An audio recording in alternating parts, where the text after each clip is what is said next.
Hello, everyone. This is the 44th episode of the Soccernostalgia Talk Podcast. As always, this is Sean from Los Angeles, and I'm joined by Paul from Shipley in England. For this episode, we interview Mr. Patrick Horne to discuss his book, Black Pioneers of the North American Soccer League, 1968-1984. Mr. Horne is an author, a freelance sports journalist, teacher, and a college soccer coach from New York City. He has covered the 1994 World Cup and has had a regular column on cricket for American Newspaper Newsday. He has also reported on the MLS and CONCACAF competitions for Caribbean Life newspaper. Mr. Horne also played in the old North American Soccer League, the NASL, in the 1970s. In our discussion on Mr. Horne's book, we hope to learn more about the history of the NASL and the players involved. When one thinks of the NASL, we immediately think of Pele, Beckenbauer, and the New York Cosmos. But there was more to this league than that, and Mr. Horne's book pays homage to this era that is slowly fading from our memories, but nevertheless had a long-term impact in terms of inspiring future USA internationals and acted as a precursor to the current professional league, the MLS. This book has profiles of some players that are household names in the history of the game, such as Pele and Eusebio, but also players whose names may not be all too familiar, but whose careers deserve recognition. Hello, Patrick. Welcome, and thank you for joining us. As an introduction, could you tell us about your early soccer memories and your experience and involvement in the game since then? Okay. Well, I was born in St. Vincent and the Grenadines back in the 1950s. And when you're in St. Vincent and the Grenadines or in the Caribbean, the two main sports were soccer and cricket. And I played both. I came to New York, family moved as a teenager, 15 years old. And of course, there wasn't much cricket, so I was left with soccer. And there you go. So I played high school soccer, made the New York All-State team, got a scholarship to a college called Southern Illinois University. At that time, Illinois was very close to St. Louis, and I went there because at that time, as everyone knows, St. Louis was a hotbed for soccer in the United States from way back. A lot of Irish and the other European immigrants settled in that area. And they've produced about 4 or 5 of the players that played for the 1950 U.S. national team. So I went to SIU on scholarship, and we had an excellent team. Excellent team because, again, I mean, on a Saturday and a Sunday in St. Louis, there was soccer all over the place.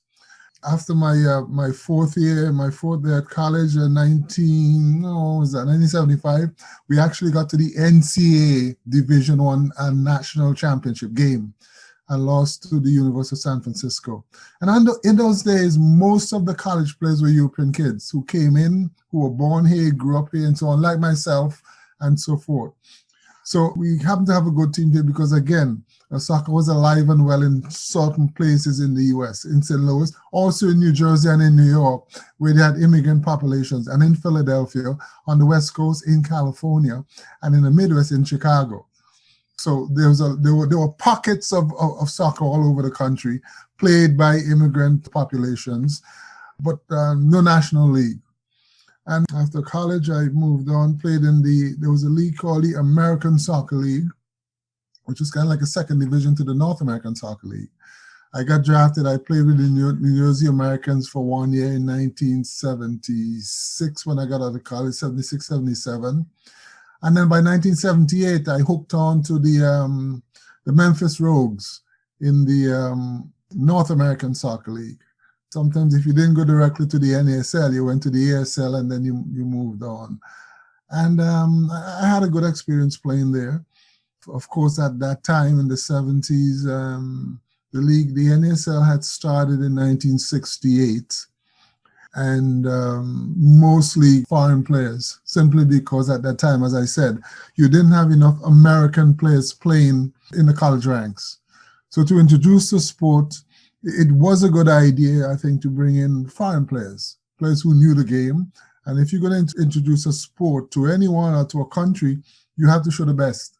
so that it's attractive to the local folks. So that's how I got my start from New York High School, Scout, and that was the procedure. It still is the procedure for developing players here, because apart from all the clubs and whatnot that we have today, the American colleges are still the most important way of developing players. You go through your club and whatnot, but it's not until you get to college where a coach is being paid to keep his job and whatnot where you wind up being in a very professional type of atmosphere. That's changed a lot. That's changed, but back then that's what it was. With the clubs here, and even now, clubs here, it's not like in Europe. Most of the good clubs here, parents pay for their kids. When parents pay, sometimes you listen to them.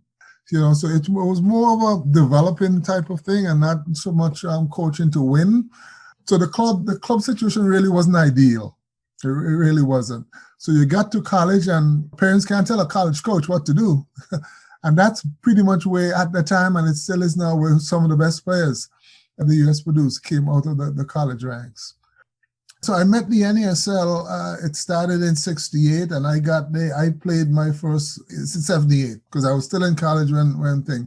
And interestingly enough, my assistant coach at the Southern Illinois University, his name was Pat Mcpride. Pat Mcpride was one of the first very good American players. So while he was coaching me as an assistant, Pat was playing for the St. Louis Stars, which was really one of the founding members of the NASL. So he would talk to the team about the game, and everybody was excited to play. And a lot of players from St. Louis got a chance to play in the NASL. So we were in tune to what was happening. And we used to see films and so on, clips of Pat playing and so forth in our sessions. And the league it started to flourish. It started with quite a few teams. I think it started with about 12 teams, I think it started. And it grew. After the first year, they were stuck with just four teams, I believe. So the league got off to a good start. It fell off for a bit because of financing, and then it picked up again when, because the Cosmos was never in the league in the first year. Cosmos joined the league, I think, in 2 or 3 years after, in 70 or 71. And other teams came on, and once that happened, fortunately, the Cosmos had the finances and the backing to bring in top players, including Pelé. And the league just took off from there. We are always curious as to what inspired an author to write a book. What prompted you to take on this research? Today, most of the young players really don't know the history of the game in this country. And a lot of them don't know that the NASL is mainly responsible for where soccer is today, for the MLS. I felt an obligation to do this. Secondly, as I thought about it, as a Black person, I think I'm obligated. I'm an English teacher. I know a lot of social studies and whatnot, and I know that the Black story is very underreported in any aspect of life, especially in this country. And I felt an obligation to tell the folks the role that the Black players played in the development of the league. In the process of doing that, I decided that I must tell them other things more than the role of the Black player. And that's why in the book we talked about the merger. We talked about a little bit of the history of the game and all the teams. And this is why I mentioned Phil Woosnam, who was the first commissioner. And I mentioned persons like Clive Toy, who pretty much was the general manager that really got the Cosmos going and so forth. So I mentioned other folks. I mentioned some of the great players from Europe who came in, not just Beckenbauer, but Cruyff and Kinaglia and Gerd Mueller and people like that who came into the league. So I mentioned that so that they get a more holistic view of the league. But I did have to focus on the Black players because, trust me, if I didn't do it or someone like me didn't do it, I'm not so sure the story would have been told about them. So that's what prompted me to do it. And how did you go about putting all the data together and carrying out the interview process? Were some of the protagonists hard to track down? Not really. Again, everyone thought it was a good idea. And I knew players who played in the league. I knew Steve David from Trinidad and Tobago, who was twice the leading scorer. I knew Lincoln Phillips, because Lincoln Phillips, who was the first Black to be a player coach in the NASL with the Washington Darts, I met Lincoln when he coached at Howard University. When he coached at Howard, my senior year, came to SIU for the national championship. Lincoln Phillips had coached Howard to the NCAA Division I championship in 1971. He also coached them in 1974 to the national championship. When he came to the tournament in 75, my team, and I always tease him about this, my team was the team that beat him 3-1 and dethroned him in the semifinal. And we went on to play University of San Francisco, which had a lot of Scandinavian and African players. So I met Lincoln there, and we struck up a friendship. So Lincoln gave me a lot of names of players who played with the Darts and around the league, and each of those guys gave me a lot of other names. So I just put in the time together to track everybody down. And they were glad to speak about their experiences because, again, no one had done it. No one had done it. Clive Tall was very instrumental. Clive is now living retired in Florida, in the Fort Lauderdale area. And Clive told me a lot of stories about the Cosmos and names of people who I could get in touch with. Most of the times he didn't have the numbers, but through different friends and so forth, I got numbers. It was a bit hard to get in touch with the African players because of the distance and the time difference and so on. But I spoke to a couple of them. So that wasn't a big problem. It was just time consuming. Players wanted to talk about their experiences. And as I speak to them, they recommend other players. You have your chapter dedicated to the pioneers from your native St. Vincent and the Grenadines. This includes your older brother, Carlton Horne, Newsam DeBeek, and Keith Clark. Can you talk about these players? Yeah. Well, and it's interesting that you mentioned that because let me just take a quick aside. Right now, St. Vincent and the Grenadines, for the past 2 weeks, there's been a lot of volcanic eruptions on the island. It started back on Friday, May 9th. St. Vincent and the Grenadines is a small island, 133 square miles, about 120,000 people. And La Soufrière is a very active volcano. And unfortunately, it's been erupting. Much of it has ceased now. The eruptions are longer periods in between. But the country's in a bad state, so I think we should all pray when we do pray for them and remember them and hope that they recover. Again, soccer is very prominent. It was the most popular sport in the island. And I'm from a sporting family.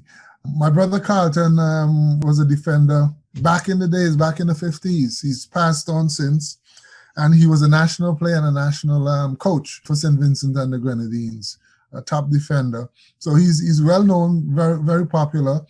And when you grow up hearing about a brother who's, I had two brothers that played for the national team that was so popular and so good at the sport, puts a little bit of pressure on you. It makes you want to do your part. Unfortunately, I left there when I was 15, and I did my part here. I didn't go back there to play. So that's the story of Carlton. He was very active in the sport. He passed away a few years ago at the age of 82, and he was much revered. He had a good sending off by the soccer community there. I had another brother, Gideon. He played for the national team as well, but not as prominent as Carlton. So I had two older brothers who played for the national team.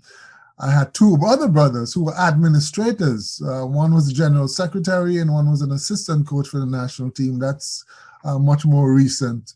And then I had an uncle that was a vice president of the St. Vincent and Grenadines Football Federation. So my family's always been involved in football in the island. Sam Newsam was one of the players who started probably the best playing team St. Vincent's ever produced. The team was called Notre Dame. And he was the one that put that together. When I was writing the book, he died. My brother died a little earlier. Sam Newsam and Keith Slick, they both died around the time when I was putting the book together, which took about a couple of years or so. So I decided that I'd be remiss if I wrote a book and didn't involve my country. Secondly, because of the timing of it, those three players were very instrumental in the development of the sport in the island. I mentioned my brother's contribution. Sam Newsam DeBeek, he started the team called Notre Dame. And at one time, that Notre Dame club produced, I think, about 8 or 9 or 10 starters on the national team. It was a very good team. He got a lot of the young, good players together with a few older guys.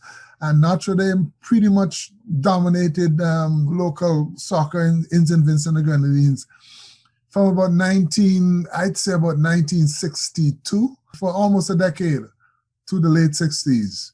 And they were very prominent. Some of the players are still around. There's a picture of them in the book. So you had to mention Sam DB because out of Notre Dame, they were the first team back before Notre Dame. It was a lot of long ball English style of football. That was the game. But Notre Dame came in and all of a sudden Notre Dame had a more balanced team. The players were more evenly set up in the formations.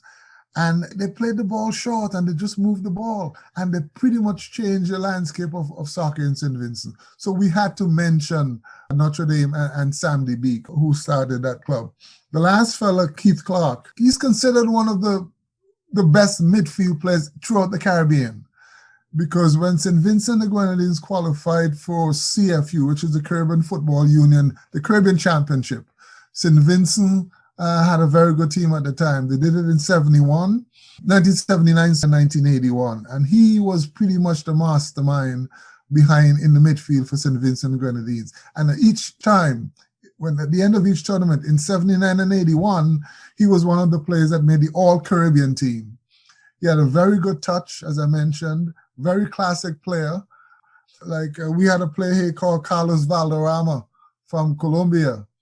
Well, Keith Clark was in that mold. He was that nice touch, nice soft touch, feathered the ball, great vision, and he can distribute the ball because that's the mark of a good player.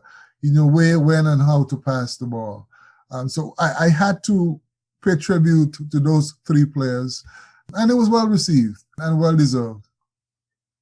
You also have a section on the two most important goals in the history of the USA national team, and by two players who didn't appear in the NASL. The Haitian-born Joe Gaetjen's goal versus England in 1950 World Cup, yes, and the Dutch-born Ernie Stewart's goal in the 1994 World Cup against Colombia. Can you discuss those selections? Yes, and again, we don't need to concentrate on the England one, it's okay. But I'll start with the England one. I'll spend more time on the England one. get it out of the way here. No, but again, this is where the book veered from being, well, only Stewart was really a black player. But actually, they were both black players. But like you said, they didn't play in the NASL. But I wanted to, again, give people a history of where the game from and the moments in the game in the past that really affected the game in the country. In 1950, again, quite a few of those players were from St. Louis. Some of them were mailmen. Some of them were baseball players. And it's part-time. Fortunately, with Joe Gittens, who was Haitian, a Haitian student going to Columbia University and played in the local New York leagues, at that time, FIFA did not require you to be a citizen.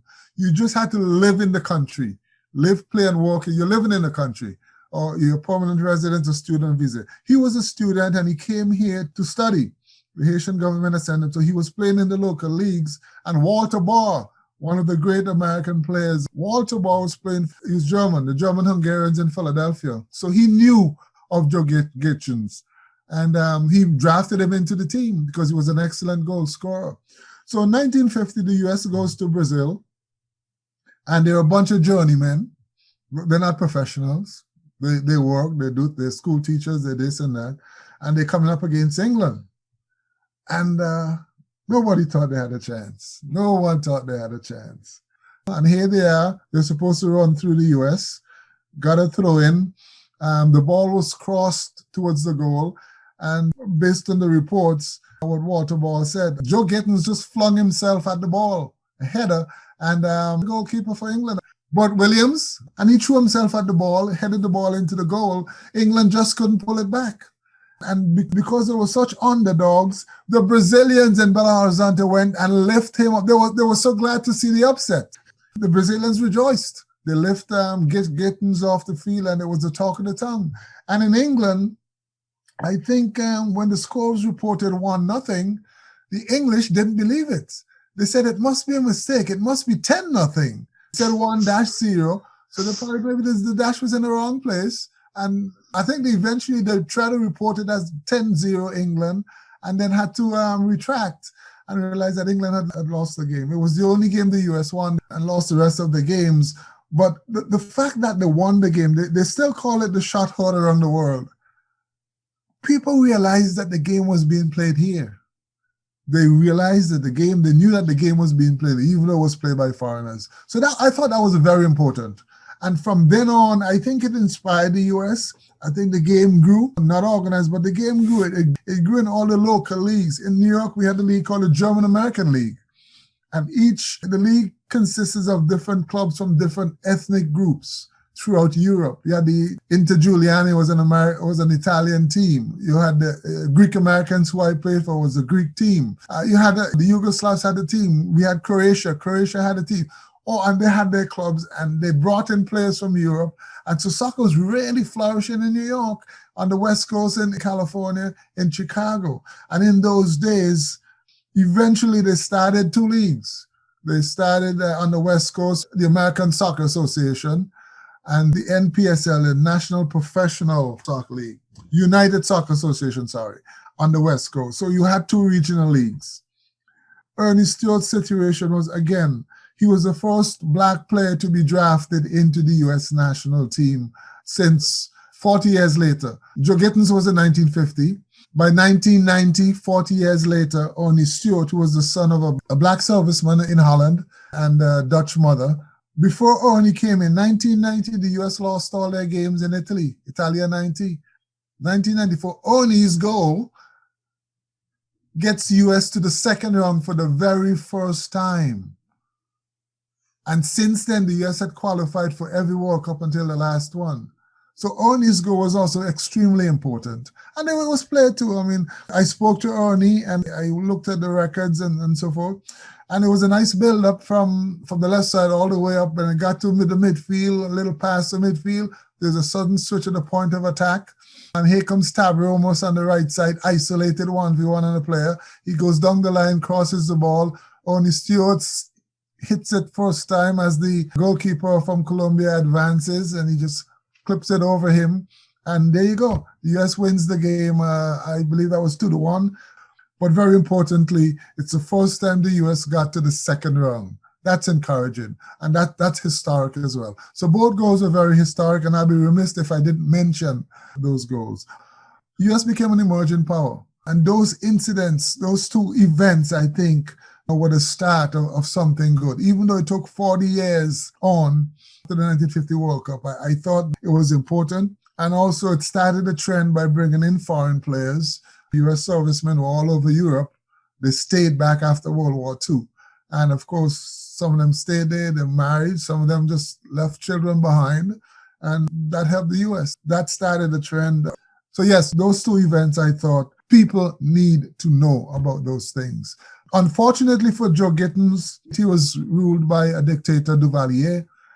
He got back there. Again, he was part of the family that was in the opposition political party, supported the opposition political party. Gittins came back. He got a degree in business administration, started a dry cleaning business in Haiti. And election time, things get tough. When you're an influential person in the society and you're part of the opposition, the government could be fearful of you because you could influence people. And one day he showed up at his store for work, and this is from his brother, showed up at his store for work to run his dry cleaning business.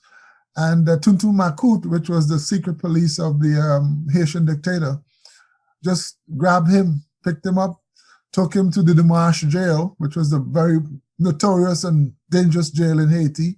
And nobody saw or heard anything of him for years. It's not until some 20-something years after, I believe, one of the prisoners that was there at the time said that only a few days after he came in, he was killed. He was shot among some other dissidents. So that was a sad story. But Gittins is in the U.S. Hall of Fame. I believe there's a coin plated after him, and he's still a hero in Haiti today. So that was a sad end to Joe Gittins. In another section, you point out 3 exceptional NASL contributors. These include Clive Toy, the England's Daily Express journalist, Pat Mcpride, that you mentioned earlier, the assistant coach at Southern Illinois University, where you were from, and notably the first American-born player drafted by the NASL, by St. Louis Stars in 1968. And also Alan Merrick, the former West Bromwich Albion player who arrived in NASL in 1976. What was their importance to the league? Well, we could start with Clive Toye. Clive Toye was the one who was responsible for bringing Pelé here. I think initially they had in mind bringing over George Best, but the story goes that he was very undependable. We all know the reputation of George Best. And if you're going to bring an idol to represent soccer in America and you're trying to convince the Americans, I'm not so sure George is the best one to do it. So, I mean, great on the field, but we're not talking about on the field. We're talking about off the field as well. So, but George, great player, excellent player, one of the greatest players to ever play the game, and I think everybody loves him. Clive Toye was down in Jamaica, and he was scouting for players. The thing about the black players in the Caribbean, they were very good, but nobody was clamoring for them. So you could get a very good player. You could get a Steve David, you could get a Warren Archibald, you could get a Leroy De Leon, classic players who eventually did well for practically a quarter of the salary that you'll get someone coming over from Europe with a reputation. So he goes to Jamaica. At the time he's there to watch Jamaica play Santos of Brazil. Pelé there. And that was his first contact with Pelé. He spoke to Pelé there. This might have been in 1967, 68, or maybe a little bit later than that, 1970. And he spoke to Pelé, and conversation, Pelé listened. Conversation didn't get too far. But it's not until years after, about 3 or 4 years, 5 years after, that everything really materialized. Got in touch with Pelé, spoke to his handlers and whatnot, they negotiated, and bam, Pelé came over in 75. And this would have been 7 years after the league started. And Pelé came over, he pretty much quadrupled the youth involvement in soccer. And the biggest thing about Pelé coming is the fact that, well, quite a few things. One, once Pelé came, the rest of the world started to take soccer here seriously, because Pelé wouldn't lend his name on playing a league that wasn't all that. The other thing was that once Pelé came, other stars came. Iskins followed, Carlos Alberto followed, Ramon Mifflin from Colombia followed, Johann Cruyff followed, so Gerd Muller followed. And a host of stars came. Radislav Bogicevic, one of the best players to ever play in the NASL. Excellent midfield player. He came from Red Star Belgrade. So players came from all over. Eusebio came. Adi Coker from England came. Clyde Best came over. That was important. And then Pelé came and the crowd started coming, and the Cosmos are averaging 40, 50,000. For big rival games, they would average 70, 77,000 games in the playoffs. It was like 76,000 when they met the Tampa Bay Rowdies in the final in one of those years that Pelé was here. So it's very significant, Pelé's stint in the U.S. Also very important, and probably extremely important, probably the most important thing was Pelé had encouraged FIFA to allow he had a say. He was very influential in the U.S. hosting the 1994 World Cup. And that, I think, was a watershed moment. Pelé encouraging them to host. And this is when Brazil was also bidding for the 94 World Cup. And the Brazilians, they killed Pelé for it. But again, Pelé concerned himself with the game and spreading the game, and playing in the NASL, he realized the potential of the game here. And of course, the game here still hasn't reached nowhere near its full potential yet, because when it does, they'll dominate the whole game. But Pelé, again, was evidence that football or soccer was a viable sport, economically and otherwise, in this country. So there we go. We had Pelé, and eventually what came out of that was the MLS, because 2 years after 1994, 2 years after 1996, FIFA supported U.S. hosting the 1994 World Cup, and FIFA put a lot of monies into helping them to get it started. After the World Cup, they made a lot of money in the World Cup in 1994, because you always do in the U.S., because there's less stadiums are there. People always want to come to the U.S. It's a vast place. Infrastructure for the broadcast infrastructure and everything else is already pretty much in the U.S. So there's just a matter of our organization and planning. So the World Cup was successful. FIFA took a chunk of that monies and helped start MLS 2 years later. And MLS has grown considerably. Even some of the players who play in MLS don't realize that. They don't know that. And they need to know. They need to know MLS is their bread and butter, and they need to know why and how it got started. And so that's important. And I think I hope that I got that across in the book. I think a lot of people who didn't know about it then. Pat Mcpride, again, was my assistant coach. Pretty much the standard bearer for American players in the sport. Again, coming out of St. Louis, there were a lot of good players, but fortunately, Pat was good. Pat went to St. Louis University, and Pat's coach at St. Louis University was Harry Keogh. And Harry Keogh was one of the gentlemen who played on the U.S. 1950 team. So you see the connection. Now, Pat was in good company. He knew the history of the game. Keogh recommended it highly. He's I believe, actually the first American to be drafted into a professional team. This was before the NSL, because St. Louis played in the NPSL they played in. I'm not quite sure at the moment, but in 1967, before the formation of the NASL, that's when Pat Mcpride got drafted into the St. Louis Stars. And Pat was the first American. He captained the American national team, a gentleman, a true model of what the American player should be. And at the time, he was probably the best American player at the time. And after him came American players like Ricky Davis and Al Trost was around, and a host of them. But Pat pretty much was the standard bearer. A very good man. He went on to have an excellent career and a coaching career in college. So he did well. And it's important to show that an American player could be successful professionally. Alan Merrick was also very instrumental. Alan came here as a youngster. He was one of the first young England players to come over to this country, play in the NSL.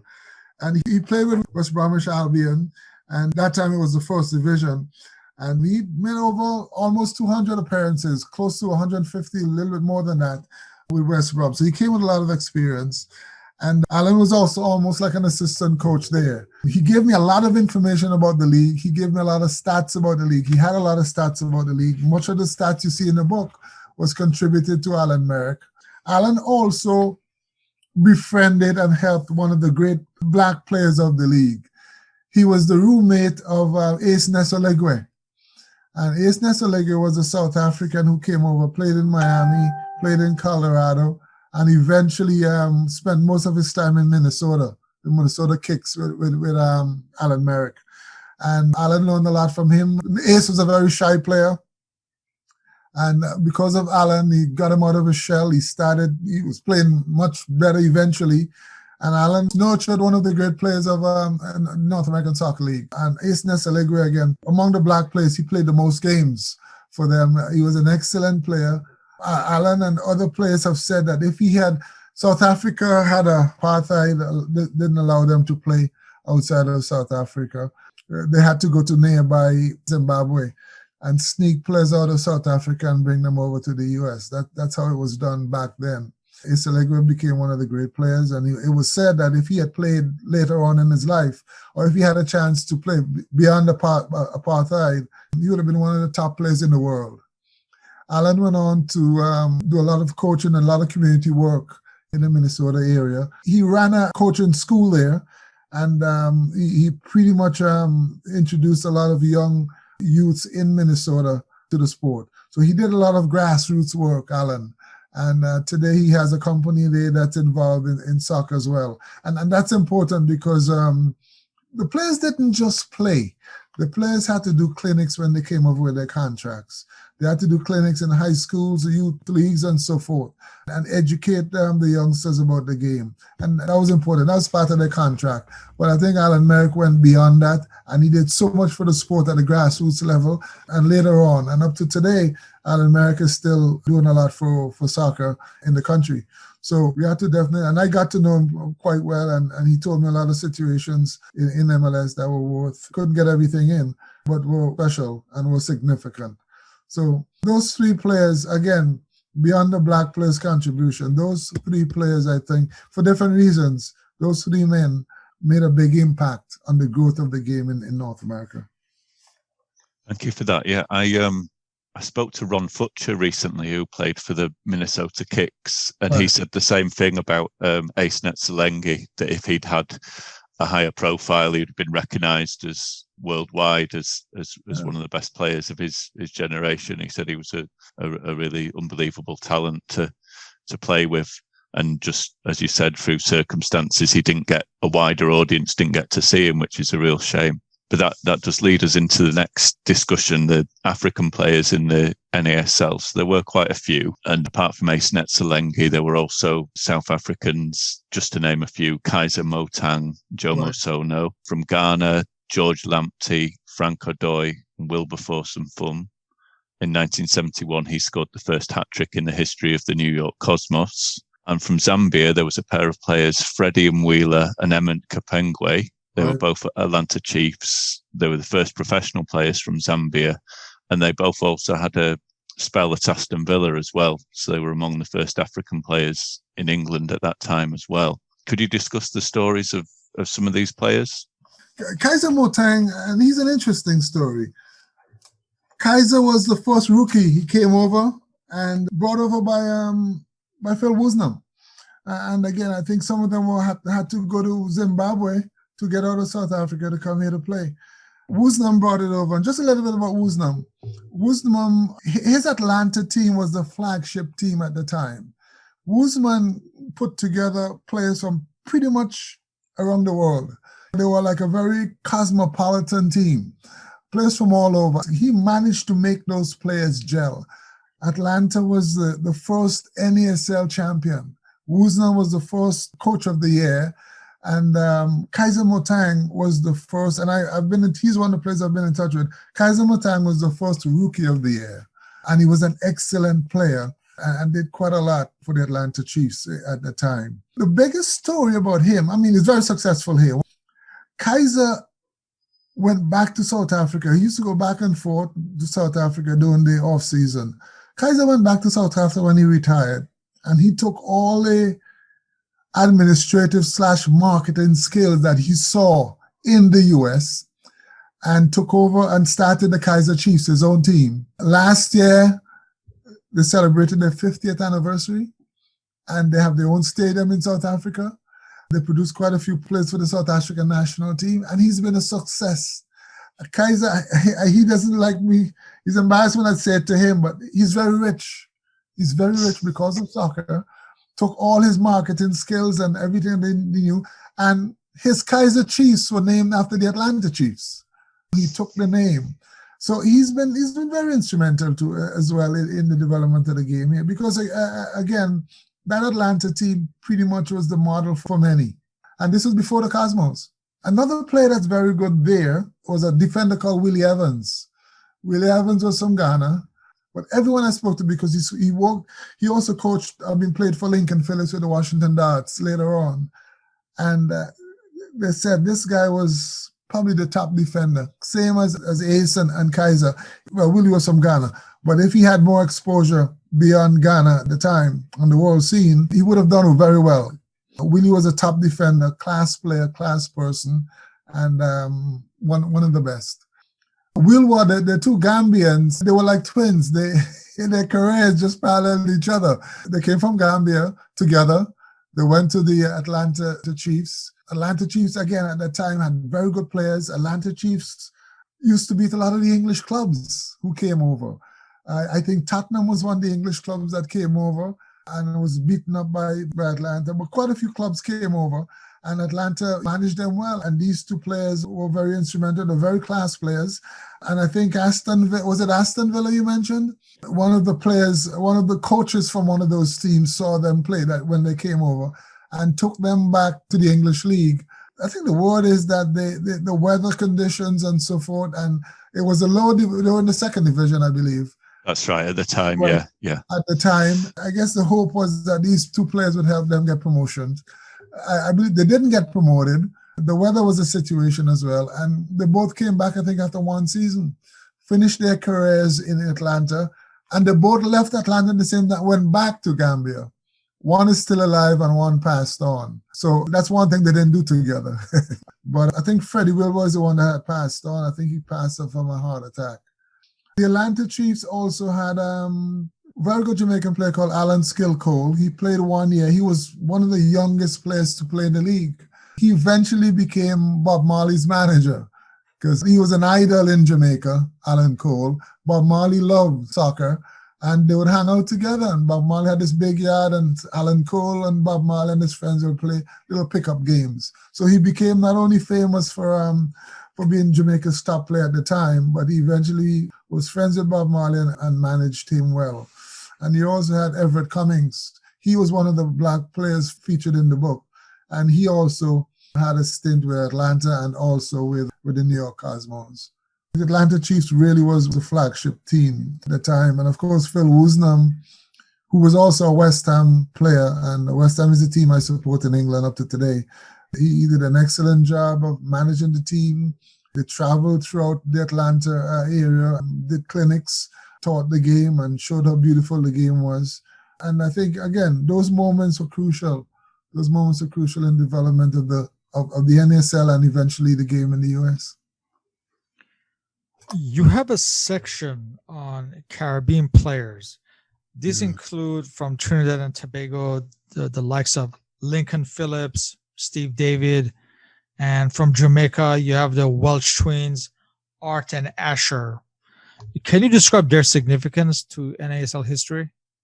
Okay, well, I can start with Lincoln Phillips. Lincoln was with the Trinidad and Tobago team 1967 in Winnipeg, Canada, the Commonwealth Games. Did well there, and did so well that he was drafted into the Baltimore Bays. And the man instrumental in doing that, again, that's why I mentioned Clive Toy. Clive Toy had a lot to do with quite a few of the black players who came here, not just from Jamaica, but also some from Trinidad and Africa. Because Clive Toy also brought Jomo, on the recommendation of Pele, Clive Toy also brought Jomo Sona, the other South African who you mentioned, to the Cosmos. Just a little bit on Jomo Sona. He came over, excellent player at the time. He was brought in, recommended by Pele, because Pele had seen him played against him when Santos was there. But I think there's so much pressure on him. He was brought in to take over from Pele, because he brought in the last year. Pele was there. And I think the pressure was too much on a young player, and he never fulfilled that promise. And he kept moving around the league. He spent maybe 1 or 2 years with the Cosmos, then he went to Colorado, and I think he wound up in Toronto. And Jomo was never able to live up to the reputation of filling the shoes of the great Pele. And I think that was his downfall. But he was an excellent player, but again, never fulfilled his potential in the NASL. But left a lot of good memories. And the way he played the game, his touch, his tactical awareness, and so forth, dribbling skills, really lended. Remember now, again, a lot of young Americans are watching these teams play. They're watching technique. They're watching a lot of things. And that's the best teacher of the game is the game itself. So we could talk about it. You could talk concepts and we could talk strategy. The American players were watching class players. They were watching Pele's touch. They were watching Jomo Sono's touch. They were watching Ace Nesselegwe, how he handled the ball. They were watching Steve David. They were watching goalkeeper Lincoln Phillips. So when you see it, you have an image in your head. It stays with you, and that's what you duplicate when you play. So that's very important to note. John Hawkes talks about being a ball boy for the Cosmos from Jersey when he's a kid. He's there watching this, and that's what he emulates when he gets to play. And that's where it starts. The Caribbean guys, Lincoln Phillips came over, good top goalkeeper, very good knowledge of the game. Baltimore Bays, and eventually coached and played for the Washington Darts. And their highlight of the career was 1973, I think, when they got the final with the Rochester Lancers, and coming up against quite a few good players from Portugal who were with Rochester. And Lincoln and his boys, he had a lot of players again from Trinidad, Robin Archibald and Leroy De Leon, two of the players who really made an impact in NASL, played with Lincoln and were brought in by Lincoln Phillips from Trinidad and Tobago to play for his Washington Darts. They first played for the New York Generals in 1967. So they played with Lincoln with the Darts eventually when there was a merger, because the New York Generals folded. Phillips eventually became one of the U.S. Soccer Federation goalkeeper coaches, had a camp. He's turned out a lot of players from his camp that played for the U.S., including Desmond Armstrong. He coached Tony Mayola and quite a few of the American goalkeepers while he was there. He was assistant to Bor Milutinovic in the 1994 World Cup. And then he went on to do well at Howard University right after his playing career. So Lincoln was very significant. He was a lecturer. He had his camp. He did a lot of goalkeeper training throughout the country. And his experience, his manner, his gentlemanly-like conduct, and so forth, I think also helped to promote other black players in the league. So his contribution was pretty much, and again, he was the first black player coach when he was player coach of the Washington Darts at the time. So Lincoln was very instrumental in the development of the game here. And again, he worked with the U.S. Soccer Federation, got to know a lot of folks in U.S. soccer. And 2 years ago, he was awarded with the award Chislewitz Achievement Award at the U.S. Coaches Association, which is an award for contribution to soccer in the United States, in North America, I should say. So he was significant. And again, he brought in players like Warren Archibald and De Leon. Now, Warren Archibald was one of 3 black players who were MVPs in the league, in the NASL. He was the MVP in 1973, playing for the Miami Toros, led the league in scoring. He was quick, a lot of skills, former Trinidad and Tobago national player. He was the second black MVP, and that certainly is encouraging to a lot of black players around. A lot of black Americans who play the game talk about Warren Archibald. Very popular among the Haitian players and throughout the Caribbean because he performed so well when his Trinidad team played against Haiti. Warren was brought in from a tournament in Trinidad to the New York Generals. I believe Gordon Bradley was coaching the Generals at the time. And after 2 years with the Generals, when the merger came, the Generals, I think, dissolved.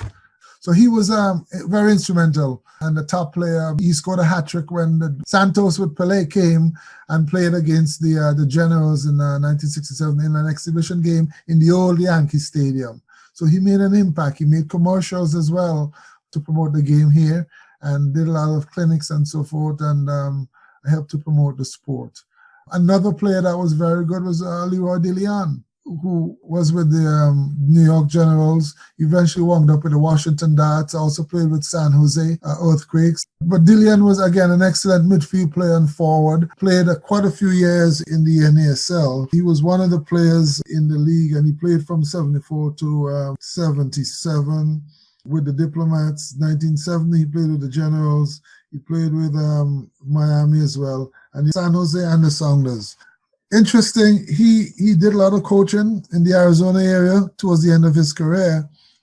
And one of the players that he coached as a 12-year-old was Greg Vanney. And Greg talks about him all the time. And one of the things that's really interesting what Vanney says, and it pretty much captures the impact of the foreign player, the black player and the foreign player. Vanney said he remembers I think he was about 10 or 11 years old. He said he remembers Leroy De Leon would get the ball and 3, 4, 5 of the youngsters that he was coaching, including Vanney, would run around him and try to get the ball from him, and they just couldn't. He went between the legs, over the legs, he faked them out and whatnot. That's teaching the game. And Vanney says he remembers that very well. And De Leon would laugh, he will enjoy doing it. So that was interesting. And again, it's significant because they coached players. They coached a lot of these players who became American national players and who are now coaching in the league, and they coached them as youngsters. That's a significant impact that these guys had on the league. The first MVP was Randy Horton from Bermuda. Randy is interesting because Randy was also an educator. Randy came and was brought in Clive Toy at the helm. And Randy, I think, led the Cosmos to their first NASL championship against Pat Mcpride and Mr. Low Stars at Hofstra University in New York. And they won that game 2-1, and Randy scored one of the 2 goals. Very significant. 72, he was MVP of the year. And I think he was Rookie of the year before, 1971. He was an educator as well. He had a chance to go to England to play and to study, but he decided to stay with the Cosmos. And while he was with the Cosmos, he was studying at Rutgers University. He eventually went back and forth in the off-season. He would go back to Bermuda and teach. He was a head teacher there, secondary school. He eventually got into politics and was a parliamentarian and did a lot for Bermuda in the political arena. Randy is your model of being a student athlete. Randy played the game, even though in his case he was much more mature and was able to handle managing his time and playing with the Cosmos. He's a perfect example that you can have your cake and eat it too. You can have your education and have football. You can have football and have your education. And I think I try to make that point in the book, because all throughout his career here, he would be involved in his studies. And eventually, once he finished playing soccer, he was back in Bermuda teaching and eventually going into politics. Steve David, the other Caribbean player, he and Georgia Kinagala were the only two players to lead the league scoring in multiple years. Georgia did it quite a few years, and he had a very good team behind him at all times.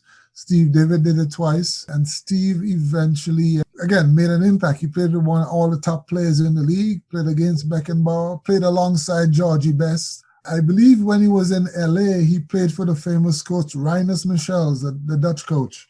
I believe Rinus was there when Steve was there. And Steve was very fast, very skillful. Playing against Steve, you would hit him and he would go down, or he would stay on his feet. Very unlike today, where as soon as you touch a player, he goes down and the referee blows his whistle. I think we forget today that soccer is a contact sport. Steve David was fast. He was very classy, a good dribbler, one-time MVP, two-time leading scorer. So those are some of the Caribbean players that came and did well. The Welsh brothers played in Jamaica, but Art Welsh and his brother Asher played for the Baltimore Bays before the league came into being.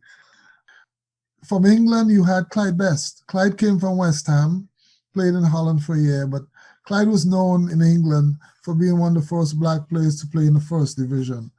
His first year with Tampa, he led them to the NASL championship, and then he moved on to Portland, and that's where he played most of his games with Portland. Again, Clyde was an excellent figure. Clyde came over and played a total of 178 games he played in the league, 55 goals, 43 assists. He coached quite a few players that eventually played for the U.S. national team. He talks about the difference in playing here and playing in England at the time. There's a lot of racial abuse going on in England at the time, and he suffered some of that. And at the time, and up to now, I spoke to quite a few of the players who came over. They did not experience that in the U.S., and that's something that I think we should be proud of. Of course, the U.S. was still getting acclimatized to the fervor and the intensity of the game. That passion wasn't quite there that English fans would have and the relationship they'll have with their teams. But Clyde came over. He was one of the big names coming over from England, along with Addy Coker. Clive Charles also came over, and he made a big impact, played for Portland briefly, and made his impact on the college game and the youth game and coaching for the U.S. Soccer League. And again, this is the essence of the NASL. This is what they did. They not only played, they coached, they espoused the game, they showed the beauty of the game. And Americans got hooked on it. And the John Hawkses and the Tony Meolas and the Alexi Lallases and those guys, about 10 years after, here comes the U.S. The NSL ended in 84. By 1989, you had American players who were beating Trinidad and Tobago and qualifying for the World Cup for the first time in 40 years. And most of those players, again, watched the NASL and were coached by some NASL players. So it was very significant, the role of the NASL in developing the sport here. Quite a few of those players who formed the nucleus. The first recognized players who commanded world recognition, like the John Hawkses, like the Tab Ramoses and so forth, the Tony Meolas, the Casey Kellers. They were youngsters when the NASL was in action. And that's the first generation, and now they took it to the next level, and the MSL is soccer just keeps going, MLS just started, their 25th season with quite a few teams, and expansion is growing and so forth. But again, comes back to the old NASL. What would we have done without the NASL? Things would have happened later, but the fact is, let's give them, it happened with them at the right time. So here we are. We're further on because of the NASL. You also trace your own journey as a player in the NASL with the Memphis Rogues in 1978 and the New England team in 1979. Can you just tell us a bit more about that experience playing in the league? Yeah. Yes, I spent 1 year with Memphis. Memphis was coached by Eddie Mcpride. Eddie Mccray was a fullback for Chelsea. Very knowledgeable, very, very personable fella. And we pretty much had mostly English players. Alan Burchnell was a Chelsea man, a Tottenham man, a Leicester man, and exquisite. Those guys really enjoyed the game. We had David Stride also from Chelsea. We had Neil Smiley, who was with Crystal Palace. Mccready made it fun. I'm a young 22-year-old, just got out of college, just turning 22, and I'm among these guys, and I'm listening to them talking about stories about the game, and I'm watching them play and the way they played the game, and that was an experience for me. It really was. So I'm listening to them, and I'm in my head, I'm dreaming of how it was in the English league, and I was fascinated. And they gave me a lot of tips about the game. Memphis was new. Memphis was the team that was in Connecticut. And this is how it started for me. I was with the New Jersey Americans, and Connecticut was holding tryouts for young players in the New York metropolitan area. I went down and I was playing with them. They wanted to select me at the time. This would have been I got there in 78. This would have been 1976 when I signed on with, 1977 when I was still with the New Jersey Americans. The Bicentennials in 77 folded and moved to Memphis. But when they were with the Bicentennials, I was with the camp for a while, trained. For whatever reason, I was never told, but they never signed me. So I went back to the New Jersey Americans. When they moved to Memphis, I suppose they lost some players. And that's when I got a call from Rudy Schiffer, who was the general manager, and they were setting it up. Malcolm Allison, who was a top English coach at the time, very flamboyant coach, was supposed to come in and coach the team. Malcolm Allison, whatever happened, negotiations never came. Eddie Mccray, the left back from Chelsea, a Scotsman, came in and brought in quite a few good players. Phil Beale at the time was a top defender for Tottenham. And again, I mentioned Alan Bushnell. He had a left foot there that was magical. John Thompson, Phil Neal Smiley. Some of those boys eventually played in the first division, but they didn't have too long a career. They moved on. But it was interesting. Memphis, we did camps. We played in the Liberty Bowl in Memphis, a very small field, and that worked to our favor. And I suppose our highlight was beating the Cosmos. So in 1977, the Cosmos had won the league. And the forward, Tony Field, really was the MVP. He did well, Tony Field, for the Cosmos. But the Cosmos made some changes. They were bringing in a lot of players, a lot of good players. They traded Tony Field because we were a new franchise, and Memphis wanted someone who was already known in the league. They traded Tony Field to Memphis, and Tony hated it. He didn't like it at all. But when he got there, met the players, he put it behind him, and we got on with business. So here comes Memphis coming into here comes the Cosmos coming into Memphis to play, and Tony can't wait to get at them. So that was the talk the whole week before Memphis came in. We trained hard, and Tony and the boys would say, "Yeah, let's get at them. Let's get at them. Let's get stuck in, and let's play hard. Let's do this. Let's do that." I didn't start in the game, but I was there. I wasn't in the starting team, and we trained very hard for them. We talked about the heat. Memphis was a very hot place. The field was small. Cosmos, Pele had left because this was 78. Cosmos come in and they had all the top players. They had Beckenbauer, they had Carlos Alberto, they had Bogovic, they had Dennis Stewart. They had all the top players. They had Nelson Moraes, the Brazilian player. Top team. No one thought we could beat them. And we sat in the dressing room, and Eddie Mccray went around and we sat there. The room was tense. He walked around the room, put his hand on everybody's head, shake your head a little, shake your hair a little. Unfortunately, I don't think I was wearing I think I had an afro at the time, but his hand didn't get stuck in my head.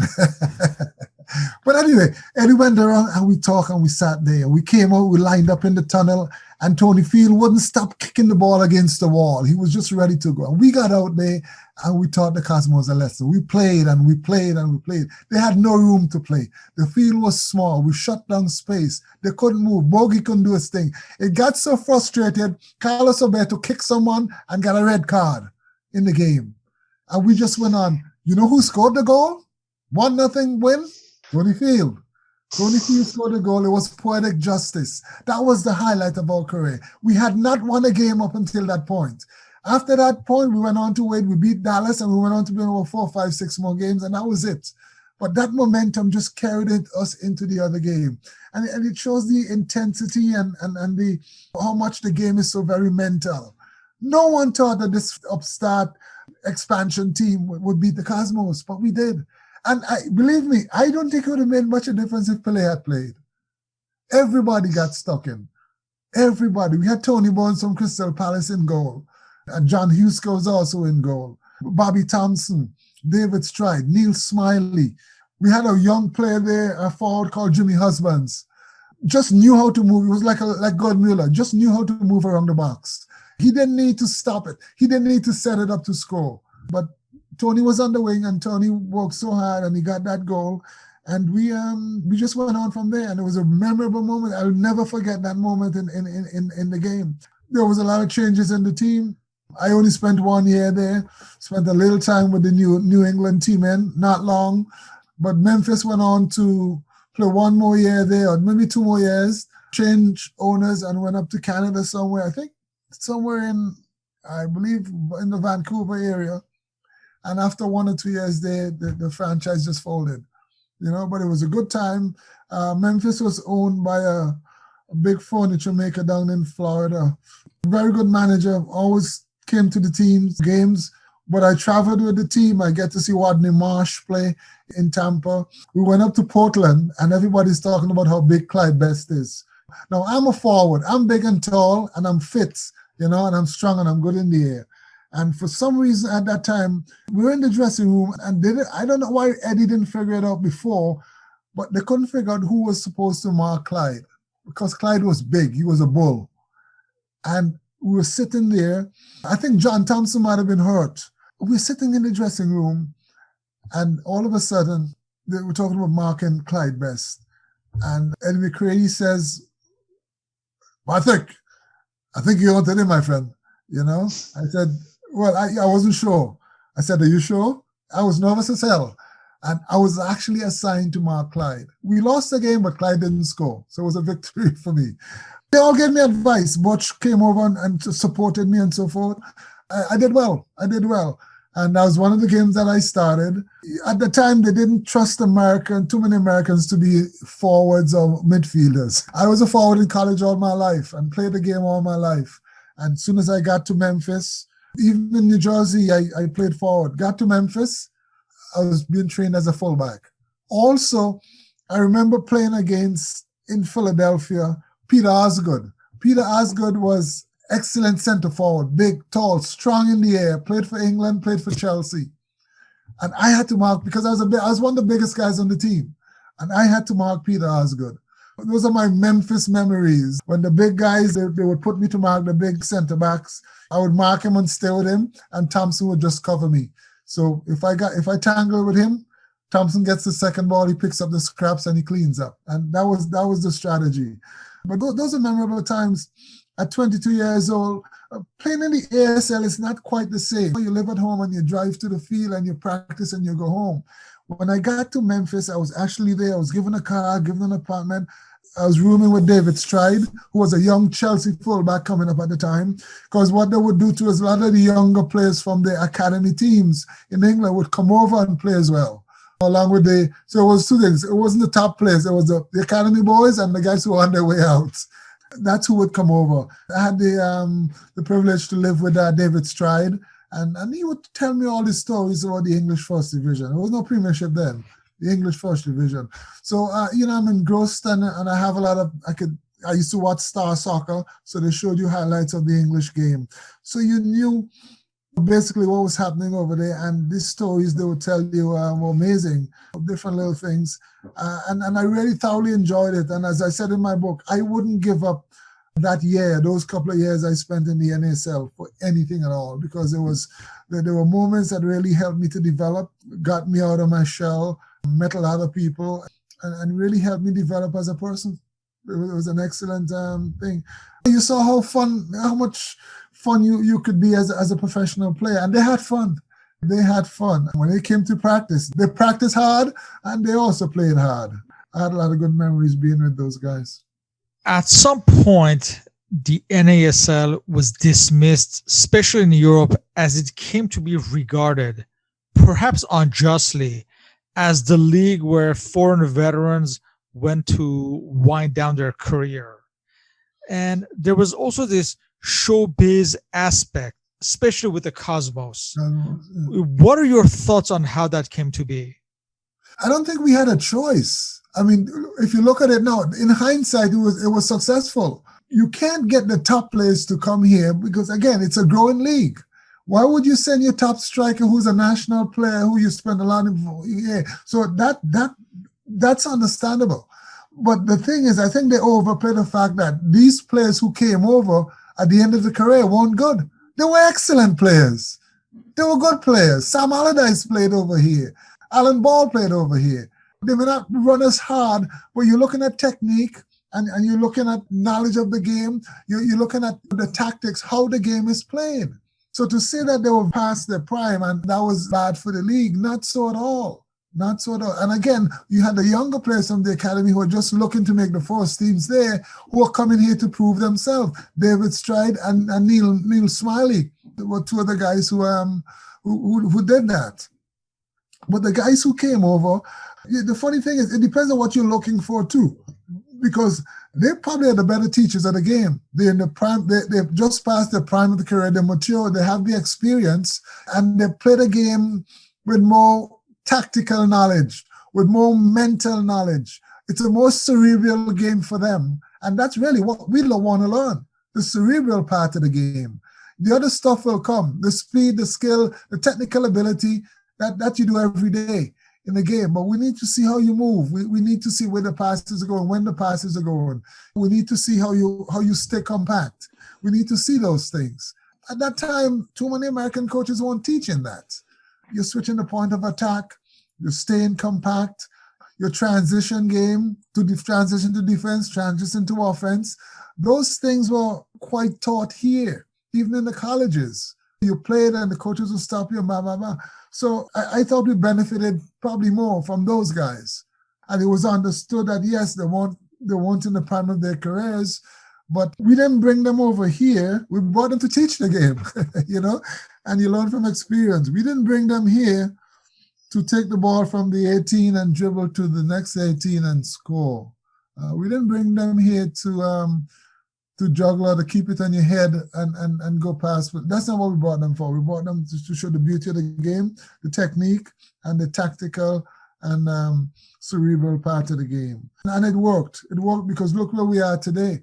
And again, the league ended in 1984, 1990. Only 6 years after, the U.S. produced players to go to Trinidad and beat Trinidad 1-0 and get to the World Cup after 40 years absence and haven't looked back, qualified for every World Cup since until recently. So it worked.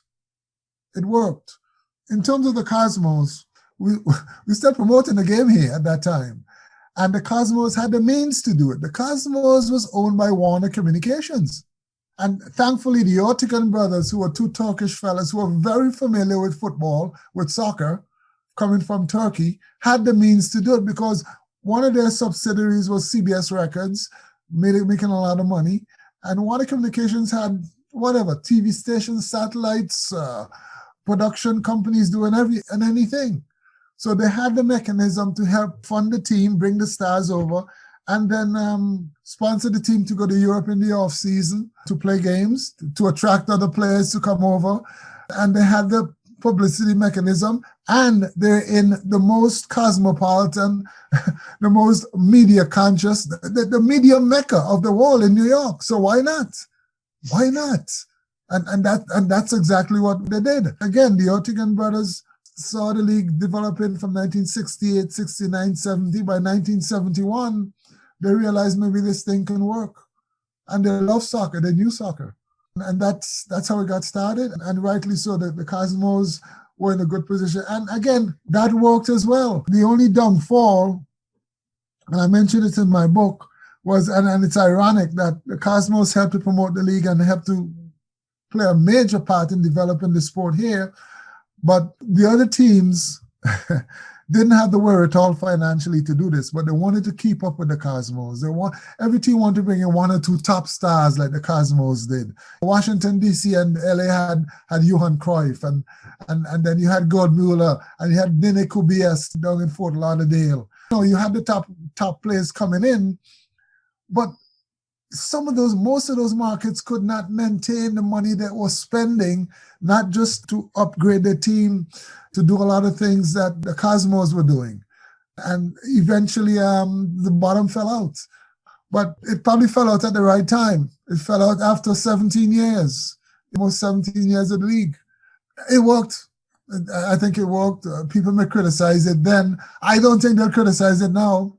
When they see how things have developed and when they really understand why the Cosmos in New York City, why did the Heart in New York City did what they had to do. And I think it worked. They have to develop the sport here. It showed the world that when you can get 77,000 people, Cosmos versus Tampa Bay, 76,000 people. Well, yeah, something is happening. Something is definitely happening. And they got the World Cup. Pele helped to do that. The NASL's viability showed that. It led to MLS, and MLS is paying big money now. When I played for Memphis, I got $300 a week. I got expenses when we traveled, and they gave you a car and they paid you an apartment. That was it. $300 a week. Yep. Of course, the English players got a bit more, and some of them were able to bring over their families, and they got the houses and whatnot. But for a local American player, you didn't get much. The other thing, too, is which I thought, I often think about it. Eventually, they started by having only a requirement of only, I believe it's 2 Americans on the pitch. I thought that was a bit much. I thought they should have started with more Americans on the pitch, because you had enough of us that came out of college to at least, have some players. We can't carry a whole team in the NASL, no. But 2 of us on the pitch at all times was the rule. And why it wasn't enough is because Americans from the start always had good goalkeepers. They were always good with their hands. So what did they do? That of those 2, one of them is a goalkeeper. So you're only obligated to have one other American player on the field.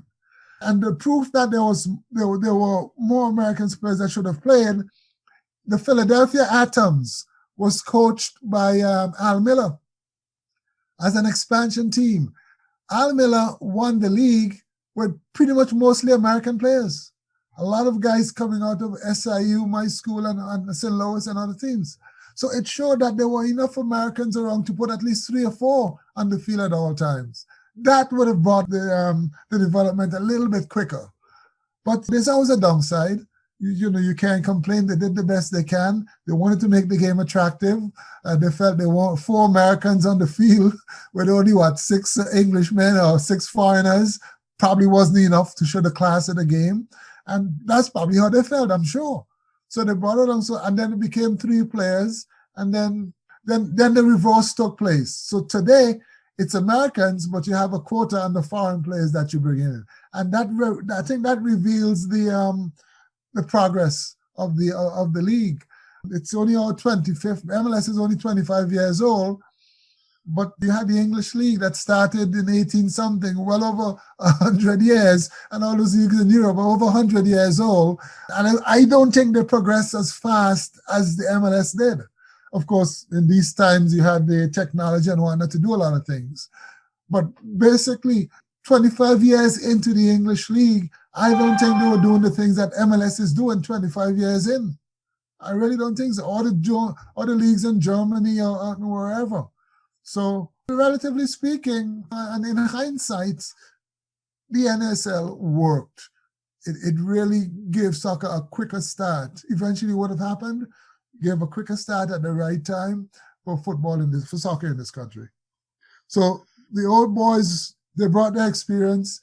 We knew their names, and we went to watch them. That's simple. You want to watch Rodney Marsh. You want to watch George Best. You want to watch Steve David play. You want to watch Warren Archibald tear down the wing. You want to watch Antonio Simoes. You want to watch Ace Neselegwe. And this is exactly what happened. This is exactly what happened, and that brought us to this point. In that period between the NASL and MLS, there's 12 years, I think. So how did the game sort of survive in that time? Did the indoor league help in that time? Were there still players playing in that? Right, the indoor league helped, but again, there was also it was at a point where regional leagues continued to play, and players went to college. Again, outside of the clubs and whatnot, the college also kept the sport alive because colleges were giving scholarships, and even in the colleges, a lot of English guys came over, played, and wound up coaching, and never went back. Go back for a vacation. So it had already taken root. Youths were playing. Youth clubs were there. The colleges recognized it, and they were giving scholarship. I got a scholarship. I got a scholarship even in the middle of the NASL. I was at SIU 1970, when I got there, 1972. 1972-73 was my first year at SIU on a scholarship. And this was only 4 years into the league. So by the time the league ended, colleges were giving scholarships. Clubs realized that it's a good thing to do, but the youths were playing it. The youths were playing, even though most of the youths were coached by their parents. The parents gave them the ball and they showed them what direction to play in and what to do with the ball when they get there. So parents kept it going. The soccer moms kept it going. The kids wanted to play. You can't tell them no. They played. And again, they kicked the ball and they ran around. Eventually, the coaching grew. They brought over Detmar Kramer. The U.S. Soccer Federation brought over Detmar Kramer, who was the German tactician. And he was the one who introduced the coaching model for the USA. He introduced the coaching model. And you have guys like Walt Chisowitz and all the guys who were actually born in those countries, but came over as youngsters and continued to play. Now, they started coaching the game when they were done. Walter Barr coached at Penn State, gave a lot of scholarships, and coached the game. So it continued on. Once it got hold, and this is why the NSL is so crucial, it gave roots to the sport. And those roots just spread and continued to grow. Once the roots are there, you'll always get the flowers. You just have to water it. Sometimes it doesn't come up as quickly, but it's coming. And this is exactly that's all the more important why, even though there was that 12-year gap, it did not diminish the effect of the NASL, not one iota. So the colleges continued, coaches came out of colleges, and here we go, and it just kept going. And let's face it, it's a wonderful sport. It did so much for the American parent understood that of all the sports, soccer is a sport that's very, it has world appeal, and it's an excellent sport to teach collective tasks. You meet people from different cultures, different ethnicities, different races. So it helps to develop you as a person. You're exposed to everyone.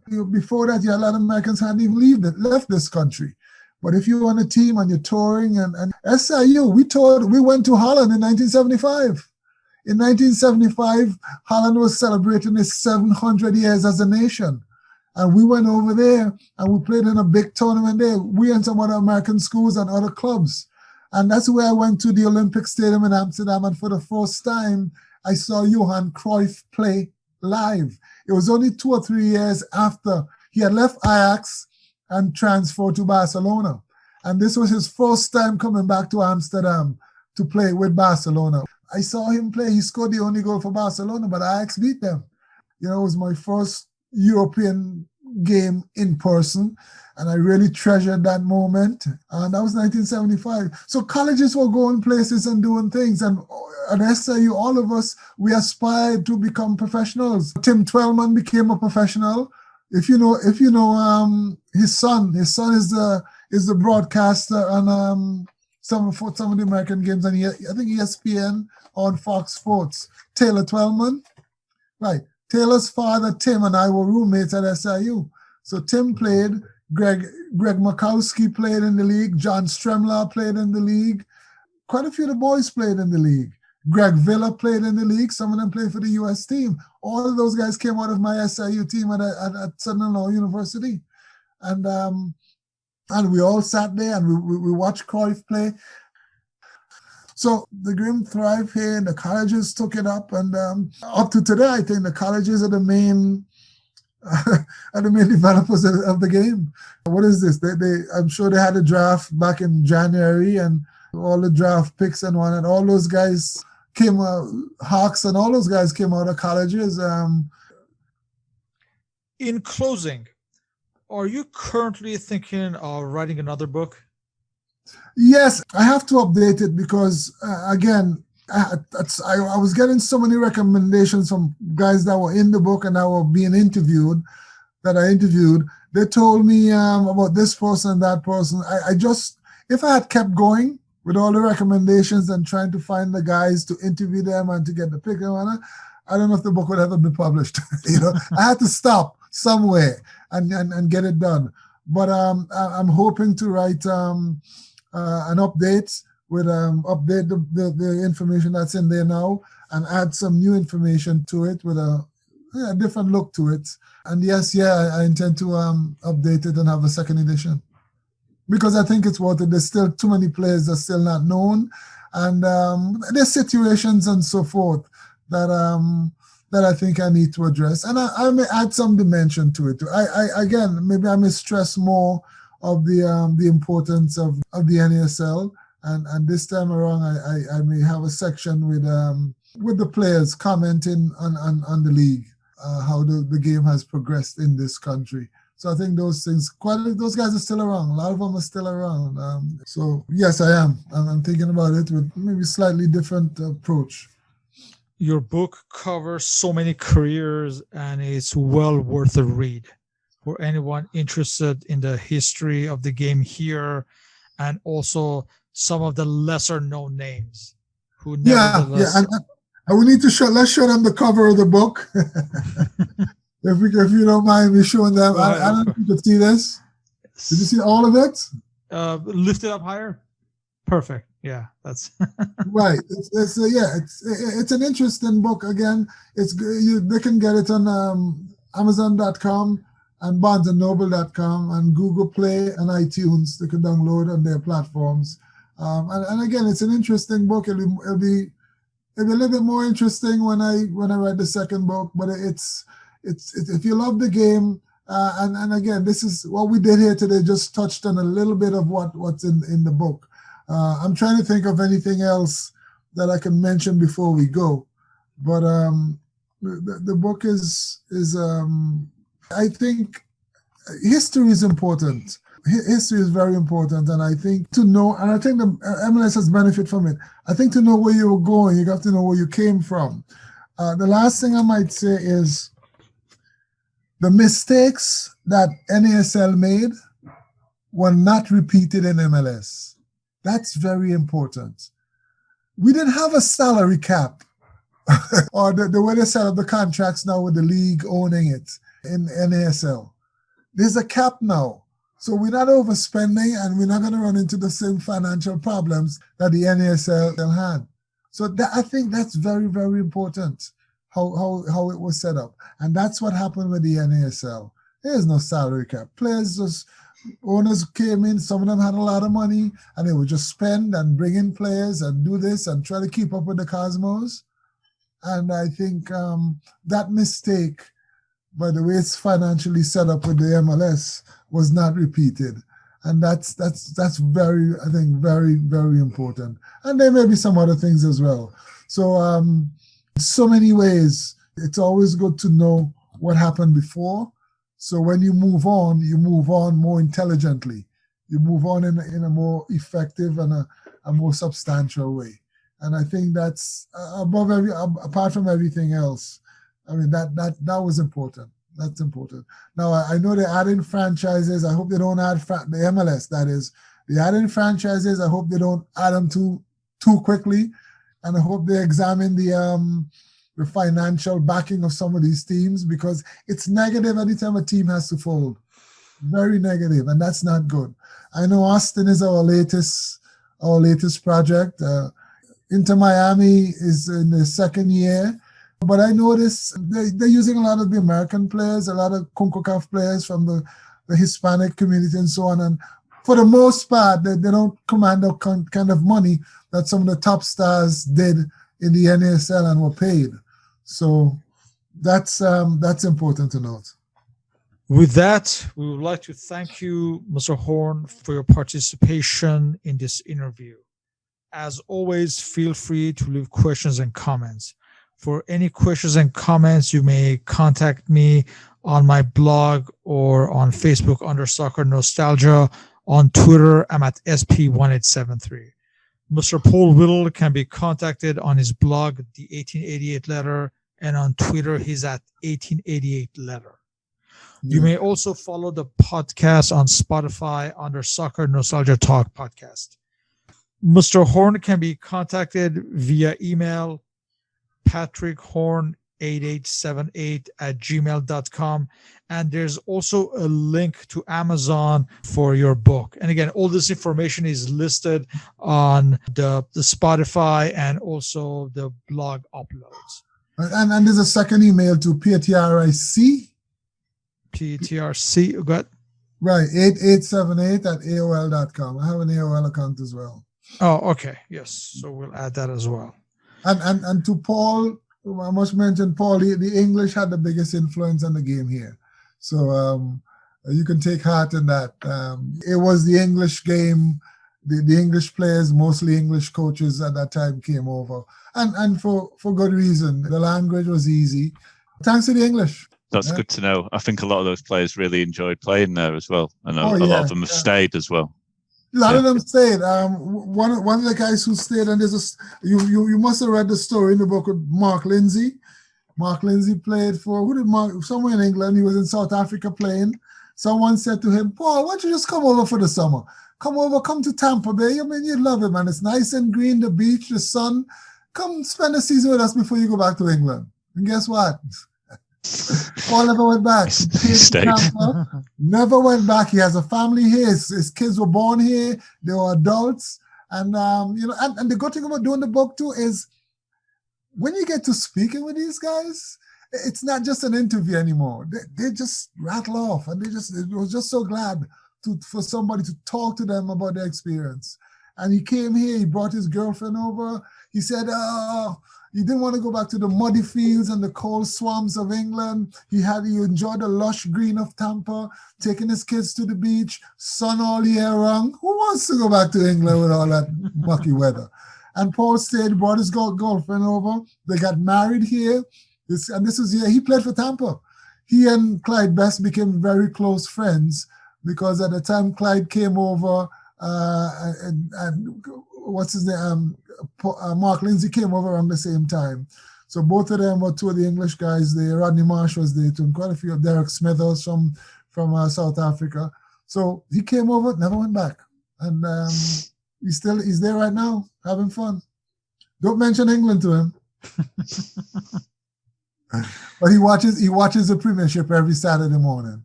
Every Saturday morning. So, and in fact, there's a cup game on between Tottenham and and Man City right now.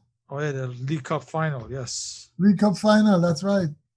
It's scoreless as of now. Yes. How much minutes into the game? 41 minutes. Oh, I'm missing a lot, aren't I? Okay. Yeah. Thank you very much. Thank you once again. Thank you. And thank you for having me. And I look forward to listening to the podcast. Thank you. Good. Take care. Bye-bye then. Bye. You too. Bye-bye.